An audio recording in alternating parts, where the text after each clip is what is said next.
नमस्कार दोस्तों, welcome to IUPSC Buddha. और करंट अफेयर्स हम इन डेप्थ में देखेंगे 7 से लेकर 14 जुलाई तक। वीकली करंट अफेयर्स है ये करंट अफेयर्स बेसिकली हम टेलीग्राम पे फोटो के फॉर्म में डालते हैं, जो रोज डालते हैं, और उसी को हमने कंपाइल करके बनाया हुआ है। टेलीग्राम का लिंक आपको डिस्क्रिप्शन में मिल जाएगा, आप ज्वाइन कर सकते हैं। फोटोज हैं उनको हम वीकली करंट अफेयर्स अब अपडेट करेंगे, और उन फोटोज को हमने national, international, economy, ecology, science, sport, state and reports, author and books में हमने डिवाइड किया हुआ है। तो चलिए हम नेशनल शुरू करते हैं। नेशनल में पहला टॉपिक हमारा आता है अग्निवीर का। तो देख लेते हैं अग्निवीर स्कीम आई क्यों थी। अगर आप इंडिया की जो आर्मी की एवरेज एज है देखेंगे तो 32 साल है। यूएसए की देखेंगे तो लगभग 28.5 ईयर है। और हमें ये तो पता है कि पाकिस्तान और चाइना हमारे बहुत बड़े एनिमी हैं, हम दुश्मनों से घिरे हुए हैं, तो हमारी जो फौज है वो यंग होनी चाहिए। उसके लिए क्या किया गया कि 17.5 से लेकर 21 साल तक जो हमारे युवा हैं उन्हें आर्मी में रिक्रूट किया जाएगा 4 साल के लिए। उसके बाद उसमें से 75% युवा को रिटायर कर दिया जाएगा। क्यों? क्योंकि जो हमारी 32 साल की एवरेज एज है ना वो कम हो जाए, यही तो कारण है। ठीक है। और जो 25% हमारी यूथ रिटेन होंगे उनको एम्प्लॉयमेंट मिलेगी 15 साल तक, वो सर्विस कर सकते हैं। ठीक है। इसमें बहुत सारी प्रॉब्लम क्रिएट हुई। तो जो प्रॉब्लम क्रिएट हुई तो गवर्नमेंट ने ये बोला कि जो 17.5 से 21 की हमारी एज है उसको हम इंक्रीज करके 23 कर देते हैं। मतलब जो अपर लिमिट है फोर्स में जाने के लिए, आर्मी में जाने के लिए, वो 17.5 से लेकर 23 तक है। और ये याद रखिएगा, ये नॉन कमीशन्ड क्या है, नॉन कमीशन्ड के लिए है। मतलब हमारे ये जो ऑफिसर हैं उसके अंदर जो लेफ्टिनेंट से भर्ती होते हैं, लेफ्टिनेंट, मेजर, कर्नल, इनके लिए नहीं है। जो सिपाही हैं इनके लिए है। ठीक, ये क्लियर हो गया। उसके बाद फिर इस पे विरोध हुआ तो गवर्नमेंट ने ये बोला कि 10% जो रिजर्वेशन है इंडियन कोस्ट गार्ड में दे देंगे, डिफेंस फोर्सेज में दे देंगे, आर्म्ड फोर्स सीएपीएफ में दे देंगे, असम राइफल में दे देंगे। उसके बाद स्टेट पुलिस में भी इनकी वरीयता दी जाएगी। ठीक है। अब 10% जो रिजर्वेशन है उसको और इंक्रीज किया गया है सेंट्रल सिक्योरिटी फोर्सेज में, जिसमें आरपीएफ में दिया जाएगा, बीएसएफ में दिया जाएगा और सीआईएसएफ में दिया जाएगा। ठीक है। ये हमारी क्या है, अग्निवीर स्कीम है डेप्थ में। अब देखिए, आपको पता है जनरेटिव एआई हमारा चल रहा है। इंडिया की जो रैंक है वो 5th आई हुई है जनरेटिव एआई में। चाइना टॉप कर रहा है 38,210 पेटेंट के साथ।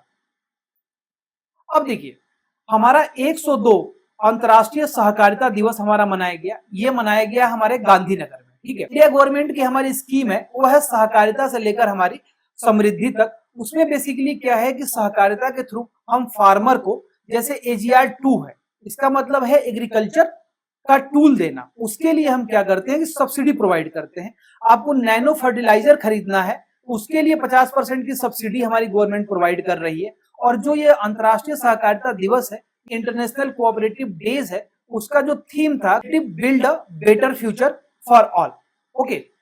अब देखिए, जो यूपी गवर्नमेंट है ये हर घर पे सोलर पैनल लगाने की कोशिश कर रहे हैं। क्यों लगाने की कोशिश कर रहे हैं? क्योंकि जो यूपी गवर्नमेंट का एम है, ये यूपी के लिए बहुत इंपॉर्टेंट है कि हमारे 2026 और 27 तक हमें 22 गीगावाट हमारे यूपी में इंस्टॉल करना है। 3 तरीके हैं इंस्टॉल करने के। एक तो क्या है कि बड़ा बड़ा हम फार्म बनाएंगे जो कि लग रहा है। दूसरा तरीका यह है कि रूफ टॉप जो सोलर पावर प्लांट है छतों के ऊपर लगा देते हैं। और तीसरा है कि जो किसान अपना हैंडपंप चला रहे हैं वो किसके थ्रू चलाए, सोलर एनर्जी के थ्रू चलाए, पीएम कुसुम के अंदर। ये सबको पता होगा। ठीक है। तो वही जो हमें रूफटॉप वाला काम करना है, आरटीएस मतलब रूफटॉप पे जो सोलर लगाना है, खुदरा सोलर मतलब रिटेल सोलर लगाना है, वो टाटा ग्रुप करेगी। उसके लिए जो यूपी गवर्नमेंट है वो 1,08,000 रुपए सब्सिडी दे रही है। कब, कितने के लिए? 3 किलोवाट सोलर एनर्जी स्टेब्लिश करने के लिए। बस इतना जानना है। देखिए, हमारी जो प्रेसिडेंट है ये उड़ीसा गई थी। उड़ीसा में जो उदयगिरी केव्स है, उदयगिरी केव्स बहुत इंपॉर्टेंट है, आपको पता होगा। वहीं पे हाथी गुम्फा हमारा इंस्क्रिप्शन है। The inscription mention the military campaign of the Kalinga king Kharavela. तो ये बताता है खारवेला किंग के बारे में। ओके, बस इतना आपको जानना है। इसके बाद देखिए, अगला जो न्यूज है, इसको 25 जून को संविधान हत्या दिवस है, पॉलिटिकल रीजन है। ओके, तो बस आप ये जानिए कि जून 25 को हम क्या बोल रहे हैं, constitutional assassination day. Okay. PM Modi ये गए हमारे सीधे रसिया के दौरा से, रसिया के दौरे से सीधा चले गए ऑस्ट्रिया। ऑस्ट्रिया में बेसिकली क्या हुआ कि हम दोनों कंट्री, ऑस्ट्रिया और इंडिया, 75 तो हमारे जो एनिवर्सरी है, डिप्लोमेटिक रिलेशन है, उसको हम एंजॉय कर रहे हैं। और इसका नाम पूछा जा सकता है कि कार्ल नेहमर। कार्ल नेहमर जो है, आप देख सकते हैं यहाँ पे हिंदी में भी आपको मिल जाएगा। कार्ल नेहमर जी जो वहां के चांसलर हैं, उन्होंने पीएम मोदी को वहां पे होस्ट किया और इनवाइट किया। ये बेसिकली यात्रा ऑस्ट्रिया की हुई क्यों, ये जानना है हमको। इसलिए हुई क्योंकि इंडिया और यूरोपियन यूनियन की फ्री ट्रेड डील होनी है। जब फ्री ट्रेड डील होनी है, जिससे हमारा एक्सपोर्ट बढ़ेगा इंडिया का, है ना, एम्प्लॉयमेंट बढ़ेगा, एक्सपोर्ट बढ़ेगा। टॉपिक है मुस्लिम महिलाओं को भी मिलेगा गुजारा भत्ता। थोड़ा इसका बैकग्राउंड जान लेते हैं। देखिए 1985 में एक शाहबानो केस आया था। शाहबानो केस में यह था कि सुप्रीम कोर्ट ने बोला था कि शाहबानो जो थी, उनके पति ने उनको छोड़ दिया था, मतलब तलाक दे दिया था। तो शाहबानो जी ने बोला कि हमको भी मेंटेनेंस चाहिए। सुप्रीम कोर्ट ने 1985 में बोला जी आपको बिल्कुल मिलेगा। लेकिन उस समय की जो प्रेजेंट गवर्नमेंट थी, उसने उस ऑर्डर को बदल दिया कि मेंटेनेंस जो है ये मुस्लिम लॉ के अंदर नहीं आता है, इसलिए मुस्लिम औरतों को तलाक के बाद मेंटेनेंस नहीं मिलेगा। ठीक है, लेकिन अभी फिर से सुप्रीम कोर्ट ने बोला है कि जो हमारा सेक्शन 125 है, ठीक है, जो सीआरपीसी का सेक्शन 125 है, उसके अंदर Muslim women protection right of divorce act 1986 में कि सेक्शन 125 के अंदर उनको क्या मिलेगा, मेंटेनेंस का एक भत्ता मिलेगा। ये बहुत अच्छी बात है, विमेन एम्पावरमेंट के लिए आप लिख सकते हैं। जब भी विमेन एम्पावरमेंट की बात है, 3 बातें आप जरूर लिखिए। शाहबानो केस लिखिए। सायरा बानो केस में क्या हुआ था, जब ट्रिपल तलाक हमारा एबॉलिश किया था सुप्रीम कोर्ट ने, उन्होंने सायरा बानो केस में क्या किया था, उसको एबॉलिश किया था। देखिए अभी एआई की बात चल रही है, तो दुनिया की पहली मिस एआई कौन बनी है, वो मोरक्को की केंजा लाली जो है, ये हमारी वर्ल्ड की पहली मिस एआई बनी है। नाम याद रखिए, केंजा लाली। ओके, कहां की है, मोरक्को की। अब हम इंटरनेशनल में चलते हैं अपने न्यूज में।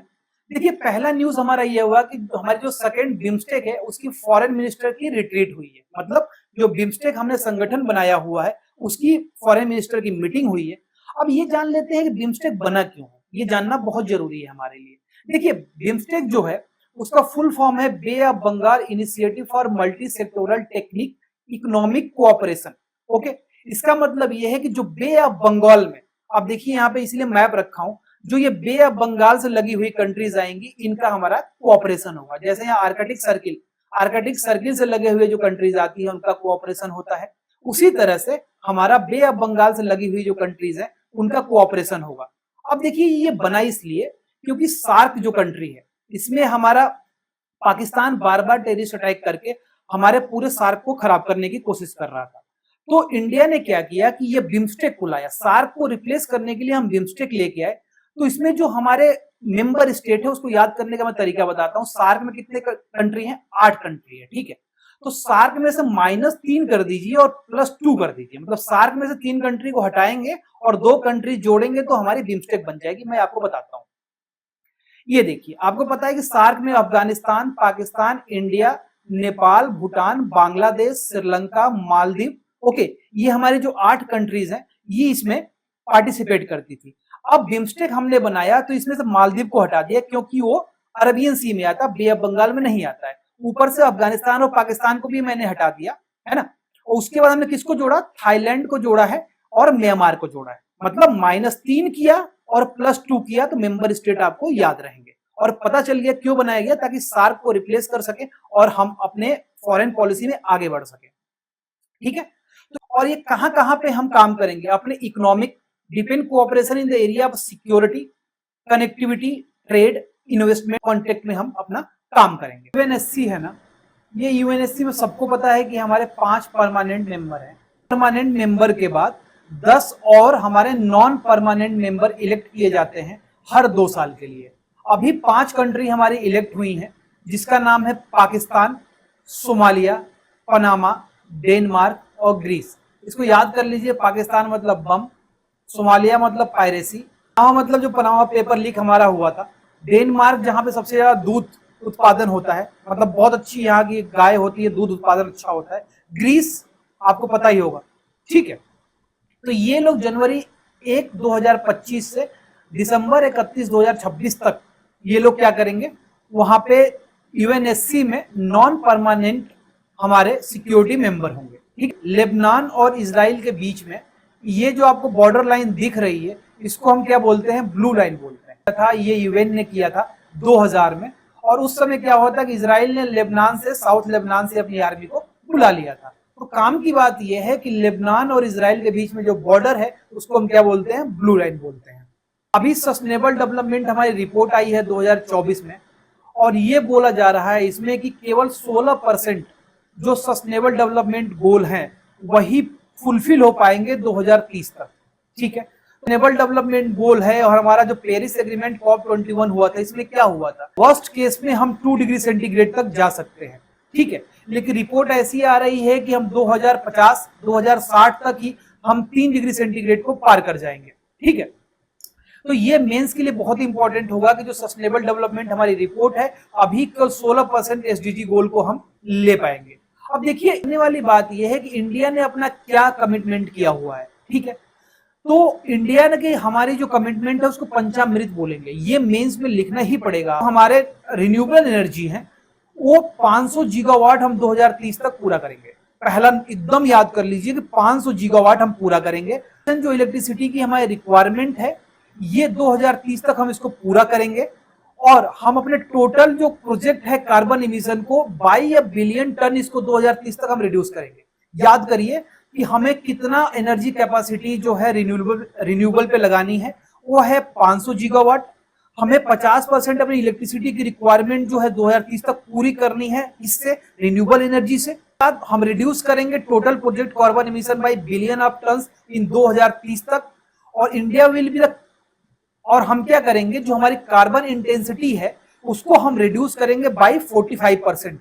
और हमारा जो नेट जीरो है, हम कब तक नेट जीरो को हम पाएंगे, अपने 2070 तक, ये सवाल। तो देखिए, नेट जीरो क्या होता है। नेट जीरो का मतलब ये है कि ऐसा नहीं है कि हम कार्बन का इमिशन ही नहीं करेंगे, हम कार्बन का इमिशन करेंगे, लेकिन जितना इमिशन करेंगे उससे उतना ही हम उसको वापस अपने रिसोर्सेज में डाल देंगे। जैसे हम बहुत सारे पेड़ लगा देंगे, हम सोलर से अपनी गाड़ियां चलाएंगे, सोलर से इलेक्ट्रिसिटी पैदा करेंगे, तो जो भी हमारा कार्बन उत्सर्जित होगा उतना ही हम उसको क्या कर देंगे, सिक्वेस्ट्रेट करेंगे, मतलब हम उसको ओशन में डाल देंगे। तो ये जो काम है, तो नेट जीरो का मतलब ये मत समझिए कि जीरो है, नहीं। नेट जीरो का मतलब ये जितना हम उत्सर्जित करेंगे उतना ही हम अपने इंडिया के अंदर पेड़ लगा के, सोलर एनर्जी लगा के, टेक्नोलॉजी लगा के डाल देंगे। ठीक है, इसी चीज को पाने के लिए, यही मेन है इंडिया का, यही मेन चीज है जिसपे हम काम कर रहे हैं। ठीक है, इंडिया और भूटान ने एमयू साइन किया है इन्वायरमेंट पे काम करने के लिए, वाइल्ड लाइफ को मैनेजमेंट करने के लिए, अपनी फॉरेस्ट को सही करने के लिए, एयर क्वालिटी को सही करने के लिए। और आपको तो पता है कि भूटान हमारा नेबरिंग कंट्री है, तो वहां से जो हमारा नॉर्थ ईस्ट से हमारे एनिमल जो है माइग्रेट करते रहते हैं वहां पे, उनके देखभाल के लिए एमयू साइन किया गया है। और क्यों भूटान से क्यों किया गया, कि भूटान जो है ना ये निगेटिव, आप यहाँ पे देखेंगे तो Bhutan is already A carbon negative country. इसका मतलब क्या है, यहाँ तो नेट जीरो की बात कर रहे हैं, यहाँ कार्बन निगेटिव की बात हो रही है। इसका मतलब ये है कि भूटान जो है जितना इमिशन करता है उससे ज्यादा सिक्वेस्ट्रेट करता है, उससे ज्यादा अपनी कंट्री में वो कार्बन को सोखता है ना, अपने पास रखता है। जितना, मान लीजिए 50 यूनिट इसने कार्बन को इमिट किया, तो 80 यूनिट कार्बन को इसने सिक्वेस्ट्रेट कर लिया, अपने भूमि में डाल लिया। इसीलिए इसको क्या बोल रहे हैं, कार्बन निगेटिव बोल रहे हैं। देखिए जी, यूएन की पॉपुलेशन रिपोर्ट आई है, ध्यान रखिए कि 2060, अभी भी आपको पता है कि हमारी जो जनसंख्या 1.24 बिलियन है और चाइना की जनसंख्या 1.41 बिलियन है, और हम ऑलरेडी पॉपुलस स्टेट हो गए हैं पूरे वर्ल्ड में। ठीक, तो यूएन की जो रिपोर्ट आई है कि 2060 तक हम 1.7 बिलियन हो जाएंगे, और उसके बाद हम 12% के रेशियो से डिक्रीज करेगी हमारी जनसंख्या, और पूरे हमारे 21वीं जो शताब्दी है, मतलब 2099 तक हम मोस्ट पॉपुलस स्टेट रहेंगे, मोस्ट पॉपुलस कंट्री रहेंगे पूरे वर्ल्ड में। ठीक, तो ये याद रखिए कि जो हमारा 2060 है, यहाँ पे हमारी जाके जनसंख्या क्या होगी, स्टेबलाइज होगी। ओके, अगली बात ये आती है कि नेशनल सिक्योरिटी हमारा कॉन्फ्रेंस हुआ है, जिसको हम क्या बोलते हैं, कोलंबो सिक्योरिटी कॉन्क्लेव बोलते हैं, और ये मॉरिशस में हुआ है। तो याद रखिए, जो कोलंबो सिक्योरिटी कॉन्क्लेव है ये हमारी मॉरिशस में हुई है। जानने की जरूरत ये है कि ये कॉन्क्लेव में कौन कौन मेंबर है। ध्यान से देखेंगे तो इंडिया है, मॉरिशस है, मालदीव है, श्रीलंका है, बांग्लादेश को अभी अभी वेलकम करके इनको ज्वाइन किया गया है, 5th स्टेट हमारे ज्वाइन हुए हैं। आप जरा ध्यान से देखिए, इसमें मॉरिशस है, मालदीव है, श्रीलंका है, बांग्लादेश, समझे, तो समझे इसका मतलब यह है कि आप देखिए, जो हमारा चाइना का सीपीईसी, और आपको ये पता है कि उनका, आपको ये तो पता है चाइना का हमारा बीआरआई चल रहा है, बेल्ट एंड रोड इनिशिएटिव। इनका बेल्ट पूरी तरह से ये चाहते हैं कि यूरोप तक अपनी एक रेलवे लाइन बनाए, और ये तो अपना लैंड पे बना रहे हैं, साथ में ये पूरे पोर्ट पे मलक्का स्टेट को होते हुए, बांग्लादेश होते हुए, यहाँ पे श्रीलंका में हम्बन टोटा है। अभी मालदीव का मुद्दा आप देख ही रहे होंगे, मालदीव के मुद्दे पे कि पूरा मालदीव पे इन्होंने अपना वर्चस्व जमा रखा है। तो इनको कर्टेल करने के लिए, BRI belt and road initiative को कर्टेल करने के लिए, जितने आप यहाँ पे देख सकते हैं कि बेसिकली ये लोग क्या हैं, ये आइलैंड कंट्री हैं, मॉरिशस है, मालदीव है, श्रीलंका है, और बांग्लादेश में भी एक बर्थ ये ले चुके हैं वहां पे, वो उसके पोर्ट का। तो ये कर्टेल करने के लिए हमारा कोलंबो सिक्योरिटी कॉन्क्लेव हुआ। इस बार मॉरिशस में क्या हुआ, हमारा ये कंक्लूड हुआ है। ये काम किस पे करेंगे, ये कोलैबोरेट करेंगे हमारा नेशनल सिक्योरिटी पे, काउंटर टेररिज्म में, और अदर जो स्ट्रेटेजिक हमारे कंसर्न है इस पे काम करेंगे। अब देखिए नागालैंड को ना बेस्ट हमारा स्टेट जो है हॉर्टिकल्चर के लिए इसको घोषित किया गया है। ठीक एक ही लाइन लिखना है हमें मेंस में, और प्रीलिम्स में भी इंपॉर्टेंट है कि बेस्ट हमारा जो हॉर्टिकल्चर स्टेट है ये कौन है, नागालैंड है। क्यों? क्योंकि वहां नागा चिली है, नागा ट्री में टोमेटो है, नागा स्वीट कुकुम्बर है, और ये सब जो नागा चिली है और ये जो बातें हैं इनको जीआई टैग हमारा मिल चुका है। अभी तक हम बात करते हैं कि हड़प्पा में ही हमारा सबसे पुरानी सिविलाइजेशन थी, लेकिन आप देख सकते हैं कि एक रॉक पेंटिंग हमारी मिली है जहां पे 3 ह्यूमन लाइक फिगर जो हैं और एक wild boar has been discovered on the ceiling of limestone cave on Sulawesi island. जो सुलावेसी आइलैंड है याद रखिएगा कहाँ पे है, इंडोनेशिया में है, और यहाँ पे 51,200 साल पुरानी हमारी पेंटिंग मिली है, इसलिए ये याद रखने की हमें जरूरत है। देखिए सबसे जो ड्राइएस्ट हमारा डेजर्ट है वो अटाकामा डेजर्ट है। क्लाइमेट चेंज की वजह से हमारा रेनफॉल का पैटर्न चेंज हुआ है, तो उसकी वजह से जैसे ही अटाकामा डेजर्ट में सबसे सूखा डेजर्ट है अटाकामा डेजर्ट, वहां पे बारिश हुई है। बारिश होने से आप देख रहे हैं कितने अच्छे फ्लावर आ गए हैं। तो इससे जानने वाली बात यह है कि ज्योग्राफी की थोड़ी बात कर लेते हैं कि जो डिजर्ट होते हैं, जो मरुस्थल होते हैं, रेगिस्तान होते हैं, उनकी जो प्रोडक्टिविटी होती है, जो सॉइल की क्षमता होती है, वो उसमें सारे न्यूट्रिएंट होते हैं। क्यों वहां पे खेती नहीं हो पाती? क्योंकि पानी नहीं होता है। लाइव एग्जाम्पल जो है इंदिरा गांधी कैनाल आप जानते होंगे राजस्थान में, है ना, और श्री गंगानगर जो वहां पे है, गंगानगर हमारा बॉर्डरिंग स्टेट है पाकिस्तान का, ज्यादा गेहूं होता है, राजस्थान को पूरा गेहूं गंगानगर से सप्लाई होता है। तो आप याद रखिए कि जितने भी डिजर्ट के हमारे सॉइल होते हैं ये सारे सॉइल बहुत ही प्रोडक्टिव होते हैं, बहुत ही ज्यादा इनमें न्यूट्रिएंट होता है, बट पानी की कमी की वजह से वहां पे खेती नहीं हो पाती है। एक्सरसाइज हमारी पिच ब्लैक हुई है, ये पिच ब्लैक हम बाइनियल मतलब 2 साल पे होगा एयर एक्सरसाइज है, और ये होती है हमारे किसके अंदर, रॉयल ऑस्ट्रेलियन एयरफोर्स और इंडिया के बीच में होती है। अब देखिए हमने एक म्यूचुअल रिकॉग्निशन एग्रीमेंट किया हुआ है ताइवान के साथ। जानने की जरूरत हमने ताइवान के साथ किया हुआ है कि ऑर्गेनिक जो प्रोडक्ट और गुड्स है उनका हम एक्सचेंज करेंगे, और जो ऑर्गेनिक प्रोडक्ट है ताइवान से हम इंडिया में लेके आएंगे। ये तो कहने की बात हो गई। बात अंदर की ये है कि ताइवान में गवर्नमेंट चेंज हुई है, और कौन सी गवर्नमेंट चेंज हुई है? जो प्रो ताइवान चाहती है, ताइवान का इंडिपेंडेंस चाहती है। और आपने नैन्सी पेलोसी को आप न्यूज पढ़े होंगे कि अमेरिका की नैन्सी पेलोसी जो थी, कांग्रेस की लीडर थी, वो आई थी और ताइवान के साथ उन्होंने एग्रीमेंट किया था। इसका मतलब ये है कि हम चाइना को घेरने की कोशिश कर रहे हैं ताइवान के थ्रू। ओके, अब देखिए पीएम मोदी जी गए थे हमारे रसिया गए थे, वहां पे हाईएस्ट सिविलियन अवार्ड उनको दिया गया, उसका नाम है Order of Saint Andrew the Apostle. Okay, the Order of Saint Andrew the Apostle. हमारा ऑल वेदर एलाई है, हम लोग ऑल वेदर फ्रेंड है इंडिया और रसिया। लाख कोशिश करने के बाद हमारे वेस्ट के हमने उनसे ऑयल खरीदा, और ऑयल ही नहीं खरीदा, ऑयल खरीदने के बाद हमने उसको एक्सपोर्ट भी किया, किसको? यूरोपियन कंट्री को, रसिया यूक्रेन वॉर की वजह से। ठीक है, अब देखिए वर्ल्ड पॉपुलेशन डे हमारा मनाया जाता है कब? जुलाई 11 को वर्ल्ड पॉपुलेशन डे मनाया जाता है। यूपी पीसीएस में सवाल आ चुका है, प्लीज इसको याद रखिए। वर्ल्ड पॉपुलेशन डे मनाया जाता है 11 जुलाई को। इसका जो थीम था वो था leave no one behind, count everyone. Leave no one behind, count everyone. ठीक है, देखिए एक हवा है जिसका नाम है, हम बोलते हैं नॉर्वेस्टर। जो नॉर्वेस्टर हमारी हवा है या काल बैसाखी है, ये न्यूजीलैंड में भी ये हवा बहती है, इंडिया में भी ये हवा बहती है। ये उड़ीसा में जो हवा है इसको बारडोली छेरा भी बोलते हैं, आइसोलेटेड रेनफॉल होता है और थंडर स्टॉर्म होता है, मतलब इससे मानसून से लेन देन नहीं है इसका, ये आइसोलेटेड यहाँ पे रेनफॉल होगा और थंडर स्टॉर्म होता है। इसको हम काल बैसाखी भी बोलते हैं। ये ओरिजिनेट होता है ओवर द बिहार और झारखंड में और मूव करता है ईस्टवर्ड और strike the West Bengal and Orissa. इसकी वजह से जी बहुत सारी फसलें हमारी खराब हो जाती हैं। उसके लिए क्या हुआ कि इंडिया ने पहला रिसर्च सेंटर हमारा डेडिकेट किया हुआ है नॉर्वेस्टर को पढ़ने के लिए। कहाँ पे बनाया जाएगा? ये हमारा उड़ीसा में बनाया जाएगा। ये क्या करेगा?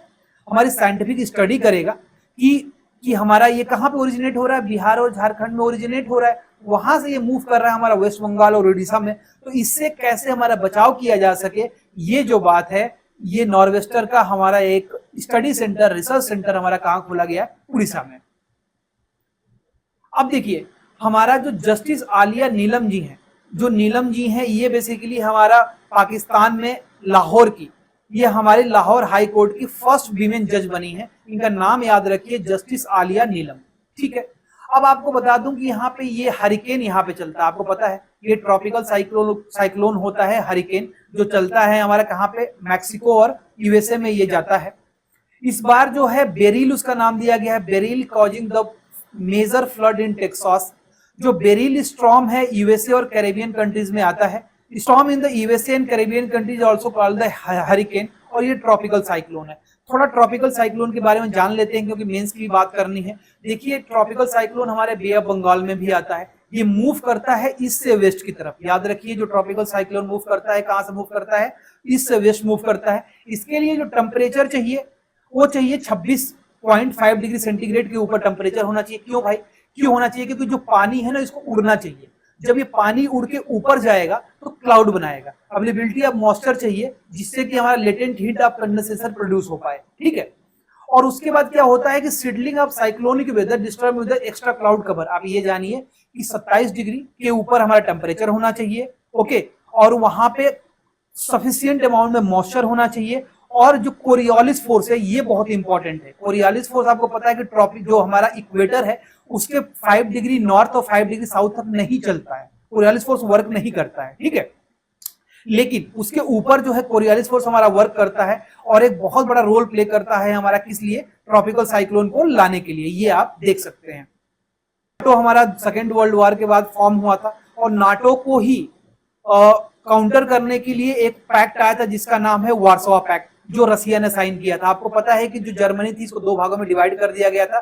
जर्मनी से ईस्ट टिल रसिया, इसको हम कम्युनिस्ट बोलते थे, और जो हमारी जर्मनी की वॉल थी टिल हमारा यूएसए, उसको हम क्या बोलते थे? कैपिटलिस्ट बोलते थे। वार्सोवा पैक्ट हमारा जैसे ही यूएसएसआर डिसॉल्व हुआ तो खत्म हो गया। अभी भी नाटो हमारा चल रहा है। जैसे रसिया यूक्रेन वॉर हुआ उसके बाद जो हमारी कंट्रीज हैं आप देखेंगे नॉर्डिक कंट्रीज ऊपर, नॉर्वे, स्वीडन, फिनलैंड। तो जो स्वीडन और फिनलैंड थे इनको बहुत डर लगने लगा कि हमारे ऊपर भी रसिया अटैक कर देगा। तो 30 इन्होंने बोला कि भैया हमें भी नाटो में शामिल कर लो। इन्होंने बोला बहुत बढ़िया भाई। तो फिनलैंड को 31st मेंबर बनाया गया और 32वां मेंबर जो है वो अभी स्वीडन बना हुआ है। तो आप देख सकते हैं कि ये स्वीडन जो है हमारा 32वां मेंबर यहाँ पे बना हुआ है। अभी मोदी जी गए थे हमारे रसिया में, तो second India Russia annual summit हुई है, मॉस्को में हुई है।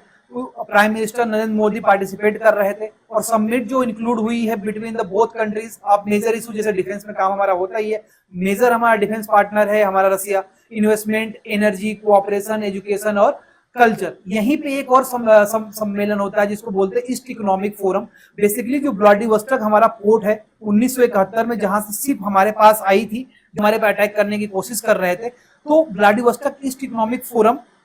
तो व्लादिवोस्टोक से आप ईस्ट इकोनॉमिक फोरम याद करेंगे। जैसे हमारे नॉर्थ ईस्ट में ज्यादा डेवलपमेंट नहीं होता है लेकिन 10 साल से डेवलपमेंट हो रहा है, उसी तरह से जो ईस्टर्न पार्ट है हमारा रसिया का वहां बहुत डेवलपमेंट नहीं हो रहा था। इसीलिए जो हमारा रसिया है ईस्ट इकोनॉमिक फोरम को हेल्ड करता है, ईस्ट इकोनॉमिक फोरम में वर्ल्ड लीडर को बुलाता है ताकि ईस्टर्न पार्ट ऑफ रसिया में हम क्या कर सके? इन्वेस्टमेंट कर सके। ठीक है, अब देखिए ये सवाल मेंस के लिए बनता है, प्री के लिए बनता है कि जो हमारा डायस्पोरा है इंडिया का, इनका क्या कंट्रीब्यूशन हो रहा है। तो आप देख सकते हैं कि जो लीसा नंदी जी हैं, इनको हमारा भारतीय मूल की लीसा नंदी जी को ब्रिटेन में कल्चरल, संस्कृत, मीडिया और खेल मंत्रालयों का विदेश मंत्री नियुक्त किया गया है।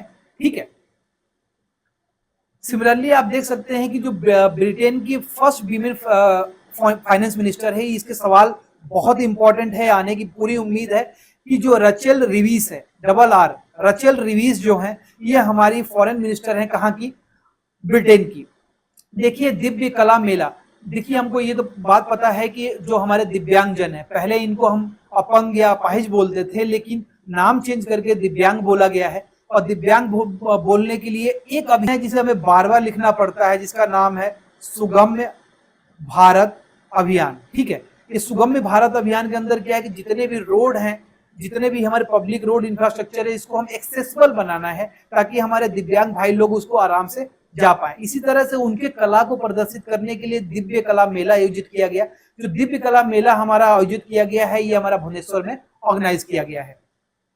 तीसरा हमारा टॉपिक आता है इकोनॉमी का, जिसमें मार्टिन वुल्फ जी हैं। जो मार्टिन वुल्फ हमारे लीडिंग इकोनॉमिस्ट हैं, ये बोल रहे हैं कि 2047 तक इंडिया हमारा एक सुपर पावर बन जाएगा। भाई क्यों बन जाएगा?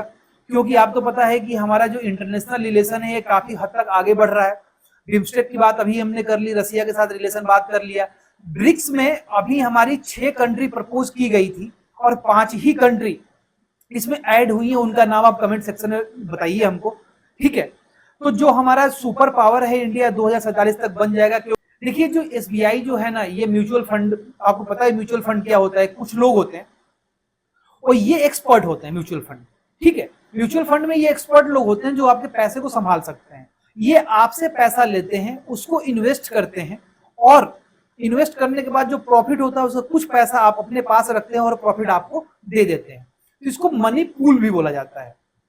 जब इसे मनी पूल बोला जाता है, जो एसबीआई का हमारा म्यूचुअल फंड है ये सबसे लार्जेस्ट हो गया अभी तक। इसमें वर्थ ऑफ 10 ट्रिलियन रुपीस आ चुका है। तो सबसे बड़ा जो म्यूचुअल फंड है ये कौन है? एसबीआई का म्यूचुअल फंड है। देखिए IPF clean economy investor forum, ये सिंगापुर में हुआ है। IPF clean economy investor forum Singapore में हुआ। क्यों हुआ है? क्लीन से आपको समझ में आ रहा होगा कि रिन्यूएबल एनर्जी को आगे बढ़ाने के लिए। ठीक है, जैसे कि clean economy sector focusing on sustainable investment and innovation पे ये बात करेंगे हमारा। अब देखिए ये बहुत अच्छी सी बात है कि हमारा कोडरमा, आपको पता है कोडरमा हमारी एक झारखंड में माइन है जो माइका प्रोड्यूस करती है, हिंदी में उसको अभ्रक बोलते हैं। ठीक है, तो जो हमारा ये राष्ट्रीय बाल अधिकार संरक्षण आयोग, राष्ट्रीय बाल अधिकार संरक्षण आयोग जिसको एनसीपीसीआर भी बोलते हैं, national commission for protection of children rights, Koderma पूरी माइन को इन्होंने बालक का जो श्रम है, जो 14 साल से कम के बच्चे थे, वो मुक्त कर दिया है। मतलब वहां पे कोई भी चाइल्ड लेबर हमारे कोडरमा में नहीं हो रहा है। और एनसीपीसीआर मतलब याद रखिए राष्ट्रीय बाल संरक्षण आयोग जो है ये 2007 में अस्तित्व में आया था। अभी देखिए रिजर्व बैंक की एक रिपोर्ट आई है, ये बोला गया है कि 2023-24 में हमारी रोजगार की वृद्धि दर, मतलब एम्प्लॉयमेंट जो है वो कितने से इंक्रीज हो रहा है? 6% से हमारा इंक्रीज हो रहा है। बस इतना हमें जानने की जरूरत है। और इतना ये भी जान लीजिए कि 2023-24 में एम्प्लॉयमेंट कितना था हमारे यहाँ। जो टोटल एम्प्लॉयमेंट है वो लगभग 643.3 मिलियन है। ठीक है, तो एक प्रोजेक्ट परी हमारा लॉन्च किया गया है। ये इसलिए लॉन्च किया गया है कि हमारा जो 46th session of world heritage committee, ministry of culture है लॉन्च द परी पब्लिक आर्ट ऑफ इंडिया। इससे क्या करेंगे हम? ब्यूटिफाइंग द न्यू दिल्ली, मतलब न्यू दिल्ली की सड़कों के किनारे जो भी हमारे जगह है उनको हम ब्यूटिफाई करेंगे। और ये जो समिट है हमारी वर्ल्ड हेरिटेज कमेटी की, जो समिट हो रही है ये हमारी कहाँ पे हो रही है? न्यू दिल्ली में हो रही है। सिमिलरली बजाज ने एक हमारी बाइक लॉन्च की जिसका नाम है बजाज फ्रीडम। ये बाइक जो है सीएनजी पे चलती है। तो ये बहुत प्रोबेबल क्वेश्चन है कि जो बजाज की प्रोबेबल क्वेश्चन ये है कि सीएनजी की जो बाइक है वो किसने लॉन्च की है, और ये दुनिया की पहली सीएनजी बाइक है। और ये सारी फोटोज हमने टेलीग्राम पे डाल रखी हैं, उसी से हम लेके आपको बता रहे हैं। अब हम शुरू करते हैं इकोलॉजी का पोर्शन। देखिए इकोलॉजी में नीति आयोग एक रिपोर्ट लेके आता है। इस रिपोर्ट को हम बोलते हैं NITI Aayog sustainable development report. इस रिपोर्ट में बेसिकली उत्तराखंड और केरला ने टॉप किया है। ये याद रखिए कि जो नीति आयोग की सस्टेनेबल डेवलपमेंट रिपोर्ट है इसमें उत्तराखंड और केरला ने हमारा फर्स्ट पोजीशन लाया है। इंडिया का जो एसडीजी का स्कोर है ये 66 से बढ़कर 71 हो गया है।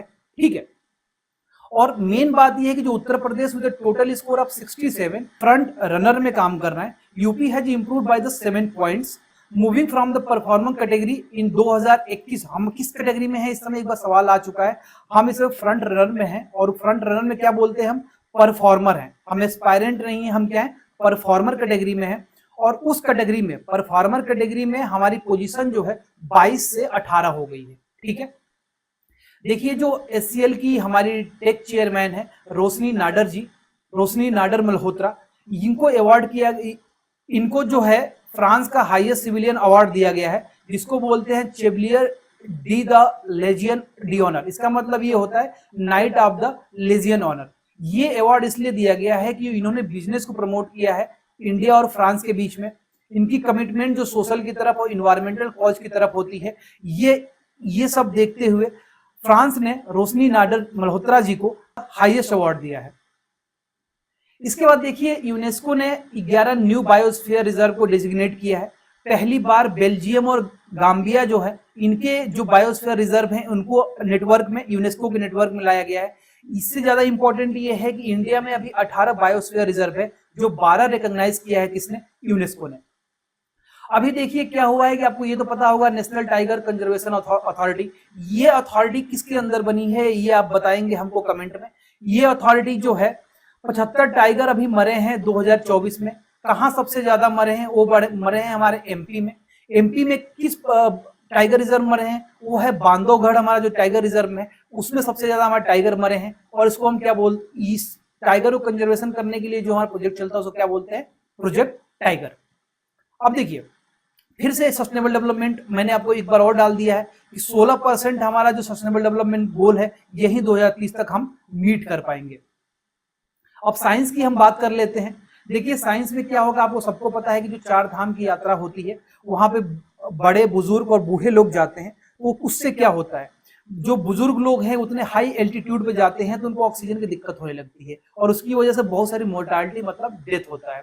तो वहां के जो गवर्नमेंट है, यूके गवर्नमेंट ने इन्हें ये बोला है कि health and family welfare department of Uttarakhand ने बोला है कि आप ई हेल्थ धाम पोर्टल लॉन्च करेंगे। मतलब यहाँ पे अपनी आप रिपोर्ट डालिए चेकअप करा के, और इस पोर्टल को हम क्या करेंगे, आयुष्मान भारत डिजिटल मिशन से कनेक्ट कर देंगे। ध्यान रखिए आयुष्मान भारत जो डिजिटल मिशन है क्यों बना है, क्यों बना है, इसलिए बना है कि आपको पता है बहुत सारी हमारे यहाँ जो हेल्थ इंश्योरेंस प्रोवाइड करती हैं, हेल्थ इंश्योरेंस प्रोवाइड करती है लेकिन उनके पास डाटा ही नहीं है। मान लीजिए मुझे अपना हेल्थ इंश्योरेंस देना है, मान लीजिए मुझे कोई भी एक बीमारी है और मैंने छुपा के हेल्थ इंश्योरेंस ले लिया। अब जैसे ही हेल्थ इंश्योरेंस ले लिया कुछ दिनों बाद वो बीमारी फिर से हमारी आई और हम हेल्थ इंश्योरेंस से हमने पैसा उनसे वापस मांग लिया, उनसे ज्यादा मतलब जो पैसा है कुछ ज्यादा हमने हेल्थ इंश्योरेंस से ले लिया। तो ये सारी चीजें कि पहली बात तो इंडिया में कौन कौन सी बीमारी बहुत ज्यादा प्रचलित है टीबी के अलावा, और जो बीमारियां है ये हमारा आयुष्मान भारत डिजिटल मिशन के तहत अपनी जो आईडी है वो क्रिएट करेंगे। मतलब एक हम डिजिटल आईडी क्रिएट करेंगे जिसको हम क्या बोलते हैं, आभा number, Ayushman Bharat health account, जो 16 डिजिट का होगा। कितने डिजिट का होगा, 16 डिजिट का होगा। और याद रखिए जो आधार कार्ड है 12 डिजिट का है और आभा अकाउंट नंबर जो होगा 16 डिजिट का होगा। इससे फायदा ये होगा कि पहली बात बीमारी के बारे में पता लगेगा, दूसरी बात ये है कि इंश्योरेंस कंपनी को फायदा होगा, तीसरी बात बीमारी कौन कौन सी है ये, मान लीजिए हम कई बार हेल्थ अपना चेकअप कराते हैं लेकिन सारा रिपोर्ट कहीं ना कहीं खो जाता है। तो ये जो आईडी, जैसे आप डिजी लॉकर मिशन को जानते हैं, जैसे आप सारी मार्कशीट सब कुछ डिजी लॉकर पर रख देते हैं, वैसे ही हमारी पुरानी से पुरानी रिपोर्ट जो होगी ये हमारी आयुष्मान भारत हेल्थ जो हमारा आभा नंबर है इस पे हमारा कनेक्ट रहेगा। ठीक है, अब देखिए निपाह वायरस का जो आउटब्रेक है ये केरला में हुआ। ये बेसिकली कहाँ से निपाह वायरस आया हुआ है, ये साउथ ईस्ट एशिया से आया हुआ है। ठीक है, एक मोनोक्लोनल एंटीबॉडी जो है निपाह वायरस के अगेंस्ट इंडिया और बांग्लादेश में क्लिनिकल ट्रायल के लिए जा रही है। अभी तक निपाह वायरस के लिए कोई वैक्सीन नहीं है। जो निपाह वायरस है ये जूनोटिक डिसीज है और ये आप वायरस याद रखिए पैरामाक्सो वायरस जो होते हैं इसी फैमिली से ये बढ़ता है और निपाह वायरस हो गया तो 75% लोग इसमें डेथ हो जाती है उनकी। और इस objective of testing is to assess the safety and tolerance of Nipah monoclonal antibody. इसका नाम जो है MBP1F5 है। तो आप याद रखिए कि निपाह वायरस में कोई वैक्सीन नहीं है आज तक। इंडिया और बांग्लादेश इसको टेस्ट करने के लिए जा रहे हैं। ये जो फैमिली है पैरामाक्सो वायरस इस फैमिली से आता है और फ्रूट ईटिंग जो चमगादड़ है इनसे ये फैलती है। अब देखिए आपको अभी देख लिया कि हमारी जो जनसंख्या है 1.7 बिलियन हो जाएगी। कब तक हो जाएगी, 2060 तक हो जाएगी। तो जेपी नड्डा जी जो हमारे यूनियन हेल्थ मिनिस्टर हैं इन्होंने एक सुगम मॉडल को इनिशिएट किया हुआ है। सुगम मॉडल क्या है, कब किया इन्होंने, वर्ल्ड पॉपुलेशन डे पे किया 11 जुलाई को। सुगम मॉडल क्या है इन्होंने बोला है कि मदर अपने चिल्ड्रन को मतलब जब बर्थ करती हैं तो 2 चिल्ड्रन के बीच में एक प्रॉपर गैप होना चाहिए ताकि हमारा जो जनसंख्या हो कंट्रोल हो सके। ओके, अब दूसरी बात यह है कि देखिए इंडिया जोरावर इज रेडी, इसका मतलब क्या है? आप ये देख सकते हैं कि जो भारत ने स्वदेशी टैंक का किया परीक्षण, चीन से मुकाबले के लिए तैयार हो रहा है जोरावर। चीन का टाइप 15 जो लाइट टैंक से की जा रही है तुलना। ये बात आई कहां से? देखिए आपको ये तो पता है कि गालवान वैली में जो स्टैंड ऑफ हुआ था, उस स्टैंड ऑफ में, क्यों गालवान वैली हमारे पहाड़ पे है, पहाड़ मतलब माउंटेनियस रीजन है, उस पे जो हमारे पुराने टैंक बहुत भारी होते हैं। जब पुराने टैंक बहुत भारी होते हैं तो उनको डिप्लॉय करना डोकलाम पे, सिक्किम वाले एरिया में डिप्लॉय करना, जितने माउंटेनियस एरिया उसमें डिप्लॉय करने में कठिनाई आती है। तो गालवान होने के बाद ही इंडिया गवर्नमेंट ने तुरंत हमारे लाइट वेट, जोरावर क्या है? लाइट वेट टैंक है, याद रखिएगा, जैसे हमारा चाइना का टाइप 15 है, ठीक है, लाइट वेट टैंक है। तो इंडिया गवर्नमेंट ने तुरंत गालवान के बाद लाइट वेट टैंक के ऑर्डर दिए। बाद हमने अपने इंडिजीनियस मतलब भारत में बनाने की कोशिश करी और हम 2027 तक ये सेना में शामिल किया जाएगा, जिसका नाम है इंडिया जोरावर। ओके, अब देखिए वृक्षारोपण हमारा अभियान शुरू हुआ यूपी में, जिसका नाम है जन अभियान 2024। ये क्या है कि आपको ये तो पता ही है कि जो हमारी यूपी है, ये यूपी में हमारा नेपाल से बॉर्डर लगता है और हर 8+1 8 स्टेट और 1 यूनियन टेरिटरी से हमारा बॉर्डर लगता है। नेपाल से प्लस 8+1 जो हमारी स्टेट 8 और 1 यूनियन टेरिटरी है, इनके साथ हम कोलेबरेट करके चारों तरफ पेड़ लगाने की कोशिश करेंगे, चारों तरफ ग्रीनरी लगाने की कोशिश करेंगे अपने बॉर्डर की तरफ। यही क्या है? जन अभियान 2024 है, जिसको हम क्या बोल रहे हैं? मित्र वन बोल रहे हैं। क्या बोल रहे हैं? फ्रेंडशिप फॉरेस्ट या मित्र वन की उपाधि दे रहे हैं। और ये ऑर्डर है हमारे ऑनरेबल योगी जी का कि forest department is coordinating with the neighbouring countries and state to enhance the greenery through the plantation of 350 million sampling. देखिए FSSAI जो है, इसने ये बोला है कि जो भी न्यूट्रिएंट आप लिखते हो ना, यहाँ पे न्यूट्रिएंट लिखते हैं हम किसी प्रोडक्ट पे, उसको आपको बोल्ड लेटर में लिखना पड़ेगा और आपको हाईलाइट करना पड़ेगा, ठीक है। स्पोर्ट्स की बात कर लेते हैं। देखिए स्पोर्ट्स में अभी विंबलडन चल रहा है। जब भी आप टेनिस की बात करेंगे, उसमें एक बात ध्यान रखिएगा कि पहले ऑस्ट्रेलिया ओपन होता है। मैं आपको मैप से समझा, भी आप टेनिस में बात करेंगे तो सबसे पहले जो ओपन होता है वो ऑस्ट्रेलिया ओपन होता है, ठीक है। ऑस्ट्रेलिया ओपन में इस बार जीता है सिनर ने। किसने जीता है? सिनर ने। और फीमेल में किसने जीता है? वो है सबालेंका, ठीक है। सबालेंका कहाँ की है? बेलारूस की है। उसके बाद यही चीज आगे बढ़ के कहा जाता है? फ्रांस में। फ्रांस में किसने जीता है? कार्लाज ने जीता है, ठीक है, कार्लाज ने जीता है। और विमेन में किसने जीता है? ईगा ने जीता है, ठीक। अभी विंबलडन खत्म हुआ जो यूके में होता है। इसके बाद कहां पे ये जाती है? हमारी टेनिस यूएसए में होती है, यहाँ पे जाके खत्म हो जाती है। इसको ग्रैंड स्लैम बोलते हैं। मतलब ऑस्ट्रेलिया से शुरू होती है शुरुआत में, साल के शुरुआत में, फिर फ्रांस में जाती है, फिर यूके में जाती है, फिर यूएसए में जाती है। आपको ये बात समझ लेना चाहिए, ठीक है। अभी यूके में जो होता है इसी को विंबलडन बोलते हैं। यूके में कालराज ने जीता है और साथ में बारबोरा जो क्रेस्टविक है, इन्होंने जैस्मिन पेलोनी को हरा के विंबलडन को जीता है। देखिए जसप्रीत बुमराह जो थे, ICC main player of the month award जो है इनको दिया गया है। ये वर्ल्ड कप के अंदर 15 विकेट लिए थे 8 मैच में, और इन्होंने प्लेयर ऑफ द टूर्नामेंट का टाइटल भी जीता था। तो जो आईसीसी का हमने वर्ल्ड कप जीता है, इसमें player of the tournament title किसको मिला? जसप्रीत बुमराह को मिला। देखिए जो अभी पेरिस ओलंपिक 2024 में हो रही है, 2028 में हमारा लॉस एंजलिस में ओलंपिक होगा। आप कमेंट करके बताइए कि 2032 में कहां पे हमारा ओलंपिक किया जाएगा। तो अडानी ग्रुप ने अनाउंस किया है कि वो स्पॉन्सर होंगे किसके? टीम इंडिया के। Adani group has announced as the sponsor for the India team for the Paris Olympic.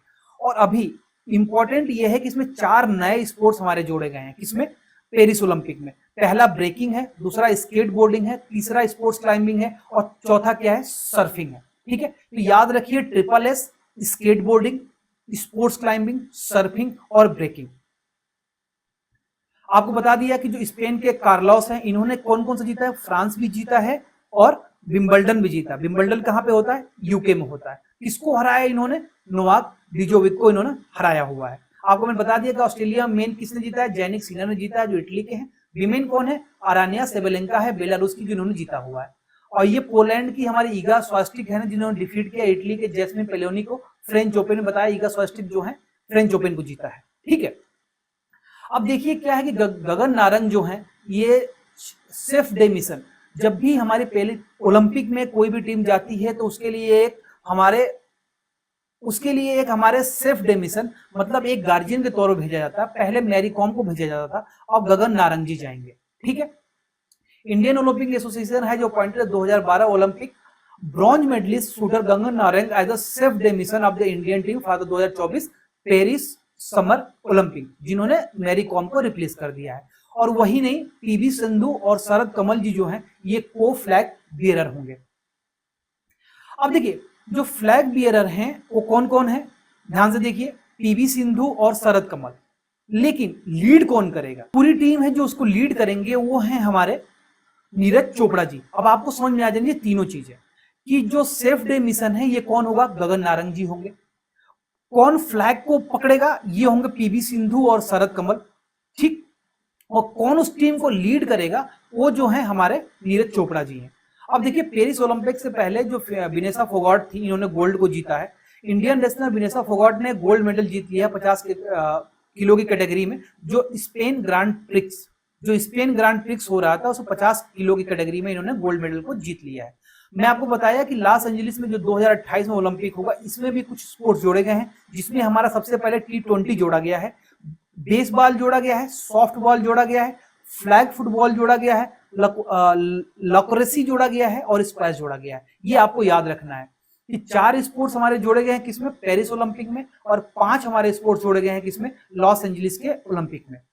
अब स्टेट और रिवॉर्ड्स के बारे में देख लेते हैं। देखिए एक पहली हमारी डिसेबिलिटी की यूनिवर्सिटी जो है ये स्टेब्लिश की जा रही है, कहाँ पे, रांची में। तो Jharkhand is working on the plan to open the eastern India first university for physically challenge student. A minister said on the Thursday the proposed university will offer education according to the need of the student and with disability। तो देखिए अभी हमारे eastern India की बात की जा रही है, यूपी में भी एक हमारी डिसेबिलिटी यूनिवर्सिटी है, उसको आप कमेंट करके बताएंगे। ठीक है। तो झारखंड गवर्नमेंट रांची में एक डिसेबिलिटी यूनिवर्सिटी को क्या कर रही है, स्टेब्लिश कर रही है। इसके बाद आपको मैंने बता दिया था कि नागालैंड को हमने एग्रीकल्चर और हॉर्टिकल्चर के लिए अवार्ड दिया गया है। देखिए राजस्थान जो है ना become the first state in the country to adopt a road safety action plan for the next 10 years. जो राजस्थान गवर्नमेंट है 10 साल के लिए रोड सेफ्टी का प्लान लेके आ रही है, पहली स्टेट है। इसका ऑब्जेक्टिव ये है कि 2030 तक 50% जो रोड एक्सीडेंट हो रहे हैं उसको कम किया जाए। अभी देखिए गंगा एक्सप्रेसवे जो है सबसे बड़ा एक्सप्रेसवे है हमारे यूपी में, उसमें एआई का सेंसर लगाया गया है। उत्तर प्रदेश है announce the use of arrow sensor and artificial intelligence, किसमें, गंगा एक्सप्रेसवे में। ये याद रखिए कि जो एआई का सेंसर लग रहा है कहाँ पे लग रहा है, गंगा एक्सप्रेसवे में। इससे क्या होगा, हमारी रोड सेफ्टी इनहेंस होगी। एक्सप्रेसवे पे नए नए टेक्नोलॉजी हमारी जो लग रही है, इससे हमारा मॉनिटर कर सकते हैं कि कितना ट्रैफिक है, कहीं एक्सीडेंट की कैसी संभावना बन रही है ना, ये सारी चीजें हम वहां पे कर सकते हैं। देखिए कर्नाटका गवर्नमेंट ने एक नाउ मूना जारू कार्यक्रम शुरू किया है। ये नाउ मूना जारू जो कार्यक्रम है इसमें ये क्या करेंगे बेसिकली कि ये जो चिल्ड्रेन है, उनके जो छोटे बच्चे हैं, उनको सोशल रिफॉर्मर और रिवोल्यूशनरी के बारे में पढ़ाया जाएगा। ठीक है। अब देखिए आपको ये तो पता है कि जो थंडर स्टॉर्म है, थंडर स्टॉर्म क्यों आता है, कमेंट सेक्शन में 4 लाइन में लिख के आप बताइए। उड़ीसा में थंडर स्टॉर्म से बहुत ज्यादा मौत हो रही है, तो इन्होंने बोला है कि जो पाम ट्री है, ताड़ है, ये क्या करता है, अर्थिंग की तरह काम करता है। तो उड़ीसा गवर्नमेंट ने बोला कि तार को हम बचाएंगे तो जब भी बिजली गिरेगी तार पे गिरेगी और ये सीधा अर्थ हो जाएगी। देखिए शहरों में सबसे ज्यादा बिजली क्यों नहीं गिरती, क्योंकि बहुत बड़े बड़े एंटीनास लगे होते हैं और ये अर्थ कर देते हैं किसको, जो बिजली गिरती है। लेकिन गाँव में क्या होता है कि एंटीना तो बहुत दूर दूर लगे होते हैं और वहां पे जो बिजली गिरती है वो सीधा कहाँ पे गिर जाती है, किसानों पे गिर जाती है। ठीक है। एग्रीकल्चर लीडर समिट अवार्ड हो रहा था, इसकी कमेटी थी जो एग्रीकल्चर में जो एक्सीलेंट स्टेट है, महाराष्ट्र को सर्वोत्कृष्ट कृषि राज्य के रूप में पुरस्कार दिया गया है। आपको ये तो कांड हुआ जो हमारे यूपी में, तो उत्तर प्रदेश गवर्नमेंट ने एक 3 मेंबर जुडिशियल कमीशन बनाया हुआ है जो स्टैम्पेड हुआ, हाथरस में हुआ है, जिससे 121 लोगों की मौत हुई। ये 3 मेंबर जो होंगे जस्टिस ब्रिजेश कुमार श्रीवास्तव जी इसको हेड करेंगे, जो इलाहाबाद हाई कोर्ट में जज रह चुके हैं। देखिए आपको ये तो बता दिया, वृक्षारोपण जल अभियान मित्र वन, ये पीछे हम डिस्कस कर चुके हैं। देखिए अभी जो दुधवा नेशनल पार्क है, यहाँ पे हेलीकॉप्टर की सुविधा शुरू कर दी गई है कि लखनऊ से हेलीकॉप्टर से उड़िए और आप दुधवा नेशनल पार्क में जाके विजिट कीजिए। ये कहाँ से आया, बेसिकली ये सब काम जो है आप जाएंगे वैष्णो देवी तो वहां भी होता है, आप खजुराहो जाएंगे तो वहां पे इस तरह की एमपी गवर्नमेंट ने सुविधाएं शुरू कर रखी है। मेन चीज ये, after supplying the maximum number of power in the country, UP now tops among the all state in supply the clean and cheap power. मतलब यूपी जो है क्लीन और चीप पावर मतलब रिन्यूएबल एनर्जी में supply करने में सबसे पहली बन गई। UP gets 100 out of 100 marks in supplying the power to all house okay, वही नहीं, यूपी का जो नंबर 1 है 2018 और 23-24 के बीच सबसे तेजी से आगे बढ़ने वाला राज्य बन गया है हमारा। किसमें? एसडीजी इंडिया इंडेक्स जो 2023-24 आया उसमें। उत्तर प्रदेश 67 समग्र अंकों के साथ बना फ्रंट रनर राज्य। भारत के समग्र स्कोर के बहुत करीब पहुंचा यूपी का समग्र स्कोर। सस्ती एवं स्वच्छ ऊर्जा इंडेक्स में उत्तर प्रदेश प्रथम में। अब बताया ना, ये आपको बता रहा हूं कि कौन सी, UP now tops the all among supplying clean and cheap power, renewable energy मतलब इलेक्ट्रिसिटी देने में नंबर 1 पे आ गए हैं। एक श्रेणी में हम अचीवर हैं, 6 श्रेणियों में फ्रंट रनर हैं और 7 में हम परफॉर्मर हैं। मतलब एक में हम अचीव कर चुके हैं, 6 श्रेणी में हम फ्रंट रनर हैं और हम क्या कर रहे हैं, परफॉर्मर भी हैं। अब देखिए जो यूपी है ये 9.2% जो शेयर है हमारे इंडिया की जीडीपी में है और हम सेकेंड लार्जेस्ट इकोनॉमी बन चुके हैं। ठीक है, तो जो हमारे सिंगर हैं रिजवाना चौधरी जी, इनको पद्मश्री अवार्ड दिया गया है। और एक बुक है जिसका नाम है Kargil war the turning the point, written by the Rajputana Rifles के ऑफिसर हैं जिनका नाम है एमबी रविचंद्रन नाथ। किन्होंने लिखा है the book Kargil war? MB Ravichandran Nath ji ने लिखा हुआ है। ठीक है, तो ये आपको याद रखना है। दोस्तों ये सारी फोटोज हम टेलीग्राम पे रोज डालते हैं, अपडेट करते हैं। आपको टेलीग्राम चैनल का लिंक जो है डिस्क्रिप्शन में मिल जाएगा। दोस्तों थैंक्स फॉर वॉचिंग। और एक शब्द आपके लिए, my love for you is a journey starting at the for ever and ending eight never. Thanks for watching दोस्तों, हैव ए नाइस डे।